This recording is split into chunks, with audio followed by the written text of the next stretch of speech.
My favorite thing about the class will probably be like learning how to drive forklifts, learning all these new things and getting our OSHA certifications and just overall getting a new experience. The hardest thing to learn was probably actually learning how to drive the forklift and work in the warehouse and moving pallets to pallets or pallets to different sections and everything.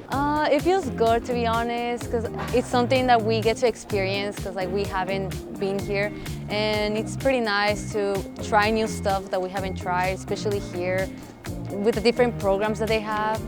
So it's pretty nice. I don't know the name of the things that we just went in, but it was the ones that go all the way up and then they go like down. Yeah, I went all the way to the roof, and it wasn't scary, but like it was fun, you know, going all the way up and then looking at down, and it's like super high. Yeah, I think my favorite thing about teaching the class is being able to have the students in class first semester, and then second semester we go out to internships, and just being able to see them at internship, being able to apply the skills that we taught them, and hopefully being able to see different directions that they can go after high school when they're at their internships. So on a daily basis, we typically spend about half the time in class, and we're learning about what the supply chain is and how the supply chain works, as well as the different careers that are within the supply chain. And then we have a mock warehouse that's 10,000 square feet behind me. The students come out here and they get certified on type 1 through 3 forklifts.